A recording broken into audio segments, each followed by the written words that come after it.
আমরা কি করলাম? কুল্লু বিদআতিন দালালাকে কোথায় আনছি? মিলাদুন নবীতে। কুল্লু বিদআতিনকে দালালাকে নিয়ে আসছি উরসে পাকের মধ্যে। ইন্না লিল্লাহি ওয়া ইন্না ইলাইহি। কোনো কিছু আমার নবীর যুগে না থাকা এটা শরীয়তের মধ্যে হারাম হওয়ার দলিল না। হারাম কখন হয়? যখন আল্লাহ এবং রসুল কোনো কিছুকে হারাম ডিক্লেয়ার করে। মনে রাখবেন, বেদাত মানে কি? বেদাত মানে হচ্ছে innovation, something new that was not in practice in the time of রাসূলুল্লাহ সাল্লাল্লাহু আলাইহি ওয়াসাল্লাম। কোনো কিছু আমার নবীর যুগে ছিল না। Something was not in practice in the time of রাসূলুল্লাহ সাল্লাল্লাহু আলাইহি ওয়াসাল্লাম। কোরআনে পাকের মধ্যে আমার আল্লাহ আপনাকে হালালের লিস্ট দেয় নাই। কিসের লিস্ট দিয়েছে? হারামের লিস্ট। হুররিমাত, কাকে বিয়ে করতে পারবেন সেটা বলে নাই, কাকে বিয়ে করতে পারবেন না সেটা বলেছে। কেন? কারণ কাকে বিয়ে করতে পারবেন এটা লিস্ট দিতে গেলে তো 6666 আয়াতের মধ্যে শুধু ওই লিস্ট দিতে হবে। সবাইকে পারবেন, কাকে পারবেন না? এই কয়েকজন মহিলাকে। হুররিমাত আলাইকুম উম্মাহাতুকুম ওয়া বানাতুকুম ওয়া আম্মাতুকুম ওয়া খালাতুকুম ওয়া বানাতুল আখি ওয়া বানাতুল উখতি ইলা আখিরিল আয়াত। কি খেতে পারবেন এটা লিস্ট দেয় নাই। এটা তো আপনি সব খাইতে পারবেন, কি খাইতে পারবেন না সেটা লিস্ট দিয়েছে। কোনো কিছু আমার নবীর যুগে না থাকা এটা শরীয়তের মধ্যে হারাম হওয়ার দলিল না। তারকুন নবী সাল্লাল্লাহু আলাইহি ওয়াসাল্লাম শাইআম মিনাল আশিয়া আর আমালাম মিনাল আমাল, কোনো কিছু আমার নবী ছেড়ে দেওয়া এটা আমাদের ধর্মের মধ্যে হারাম হওয়ার দলিল না। হারাম কখন হয়? যখন আল্লাহ এবং রসুল কোনো কিছুকে হারাম ডিক্লেয়ার করে। তাইলে হারাম কখন হবে? যখন কোরআন এবং সুন্নাহ কোনো কিছুকে হারাম ডিক্লেয়ার করবে। বুঝতে পেরেছেন? এই জন্য হারামের লিস্ট নির্দিষ্ট। কোরআনে পাকের মধ্যে আমার আল্লাহ আপনাকে হালালের লিস্ট দেয় নাই। কিসের লিস্ট দিয়েছে? হারামের লিস্ট। হুররিমাত, কাকে বিয়ে করতে পারবেন সেটা বলে নাই, কাকে বিয়ে করতে পারবেন না সেটা বলেছে। কেন? কারণ কাকে বিয়ে করতে পারবেন এটা লিস্ট দিতে গেলে তো 6666 আয়াতের মধ্যে শুধু ওই লিস্ট দিতে হবে। সবাইকে পারবেন, কাকে পারবেন না? এই কয়েকজন মহিলাকে। হুররিমাত আলাইকুম উম্মাহাতুকুম ওয়া বানাতুকুম ওয়া আম্মাতুকুম ওয়া খালাতুকুম ওয়া বানাতুল আখি ওয়া বানাতুল উখতি ইলা আখিরিল আয়াত। কি খেতে পারবেন এটা লিস্ট দেয় নাই। এটা তো আপনি সব খাইতে পারবেন, কি খাইতে পারবেন না সেটা লিস্ট দিয়েছে। বুঝতে পেরেছেন? তাহলে আমাদের শরীয়তের মধ্যে যাহা নিষেধ তাহা আমি করব না।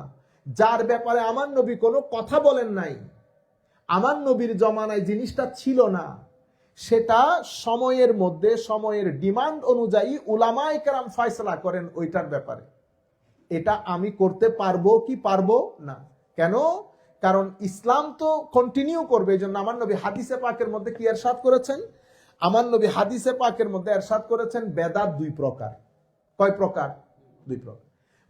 এটা মুসলিম শরীফের রিওয়ায়াত। মান সান্না সুন্নাতান হাসানাতান ফিল ইসলামে ফালাহু আজরুহা ওয়া আজরুন মান আমিলা বিহা ওয়া মান সান্না সুন্নাতান সাইয়্যিআতান ফিল ইসলাম ফালাহু বিজরুহা ওয়া বিজরুন মান আমিলা বিহা। যেই ব্যক্তি ইসলামের মধ্যে একটা নতুন জিনিস, সুন্নাতান হাসানা, নতুন জিনিসের আবির্ভাব করলো, বুঝতে পেরেছেন? এটা যদি ভালো হয়, হাসানা ভালো হয়, এটার সওয়াব পাবেন। শুধু আপনি পাবেন না, কিয়ামত পর্যন্ত এই কাজ যারা করবে তাদের থেকেও আপনার সওয়াব যাবে, সাদকায়ে জারিয়া হবে, সওয়াবে জারিয়া।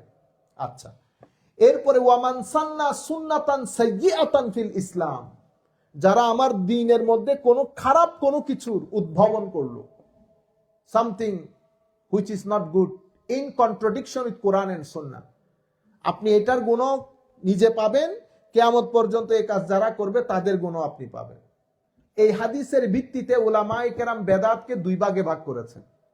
এরপর একটা হাদিস আছে, মান আহদাসা ফি আমরিনা হাযা মা লাইসা মিনহু ফাহুয়া রাদ।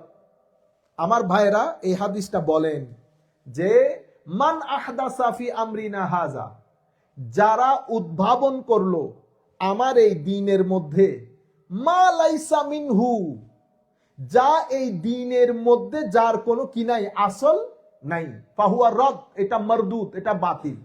তাহলে আমার নবী এখানে কি বলেছেন? দুইটা শর্ত দিয়েছেন। কোন কাজ বেদাত হওয়ার জন্য শর্ত দুইটা। একটা হচ্ছে মান আহদাসা ফি আমরিনা হাজা, যেই ব্যক্তি কোনো কিছু উদ্ভব করলো আমার এই দিনে, ইনোভেট করলো, শুধু ইনোভেশন, ফাহুয়া মারদুদ বলেন নাই। মান আহদাসা ফি আমরিনা হাজা ফাহুয়া মারদুদ এটা বলেন নাই, মাঝখানে একটা শর্ত আছে। মান আহদাসা ফি আমরিনা হাজা, যেই ব্যক্তি আমার এই ধর্মের মধ্যে কোনো কিছু ইনোভেট করেছে, মা লাইসা মিনহু, যার কোনো আসল কোরআন এবং সুন্নতের মধ্যে নাই, ফাহুয়া মারদুদ, এটা মারদুদ।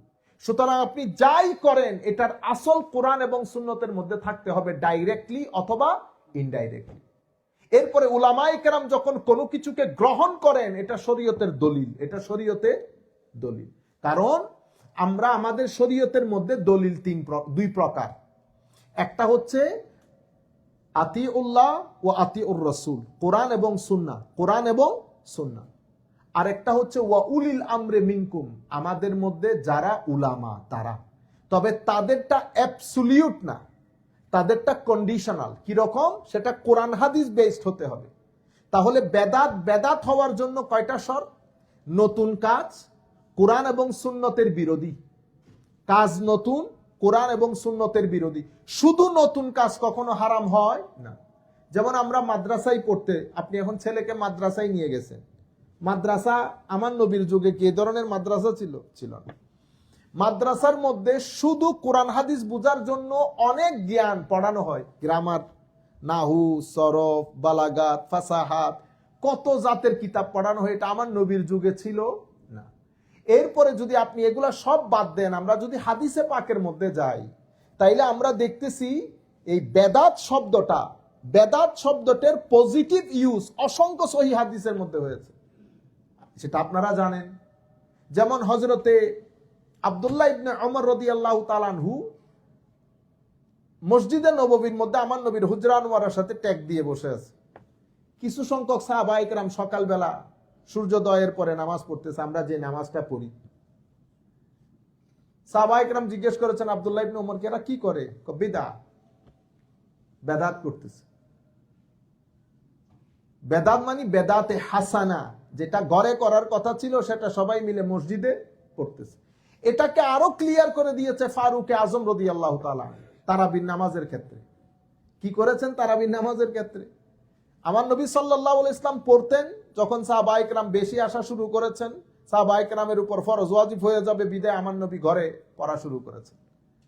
ইত্যাবসরে স্বাভাবিকভাবে আমার নবী আর এটা মসজিদের মধ্যে বা জামাত পড়েন নাই। কিন্তু ফারুক আজম পরবর্তীতে সময়ের ডিমান্ড অনুসারে ফারুক আজম তারাবির ব্যবস্থা করেছেন, যেভাবে আমরা তারাবি পড়ি। একদিন উনি দেখেছেন সাহাবায়ে কেরাম তারাবি পড়ছেন, উনি মা আহসান আল বিদা হাজে বলেছেন, কত সুন্দর বিদাত হচ্ছে। আমরা পুরা বেদাতটাকে প্রত্যেকটা জায়গার মধ্যে নেগেটিভ ইউজ করে, কারণ একটা কমন জিনিস হচ্ছে এটা আল্লাহ রাসূল করেন নাই। এখানে আপনি যতগুলা জিনিস করতেছেন কোনটা আল্লাহ রাসূল করেছে? কার্পেট থেকে শুরু করে, রং থেকে শুরু করে, লাইট থেকে শুরু করে, মাইক থেকে শুরু করে। আপনারা বুঝতে পেরেছেন? আমার নবী কোনো কিছু না করা এটা শরীয়তের মধ্যে হারাম হওয়ার দলিল না। যদি এরকম হইতো তাইলে আমি আপনাকে আখেরি এটা কথা বলে শেষ। আমার নবী নামাজ পড়তেছেন জামাত বা জামাত, তো রুকু থেকে উঠেছেন সামি আল্লাহু লিমান হামিদা বলে, সাহাবায়ে কেরাম রব্বানা লাকাল হামদ বলেছেন। এক সাহাবী কোনার মধ্যে বলেছেন হামদান কাসীরান তাইয়িবান মুবারাকান ফীহি। আমার নবী সালাম ফিরিয়ে জিজ্ঞেস করেছেন এই কথা কে বলেছে? সাহাবী ভয় পেয়ে গেছে, পরে বলছি ইয়া রাসূলুল্লাহ আমি বলেছি। বেটা আমি দেখলাম ফেরেশতারা দৌড়াদৌড়ি করতেছে এটার সওয়াব লেখার জন্য, তা আমি যদি বলি উনি বেদাত করেছেন, যেই কাজ আমার নবী শিখান নাই, ওনাকে কে বলেছে এই কাজ করতে? আপনারা বুঝতে পেরেছেন? সাহাবায়ে কেরাম আমাদের মডেল। বর্তমানে যেই আন্দাজে আমরা বেদাতের ডেফিনিশন দেওয়া শুরু করেছি, স্পেশালি তেল আসার পরে, এটা বড় উম্মতের জন্য অ্যালার্মিং।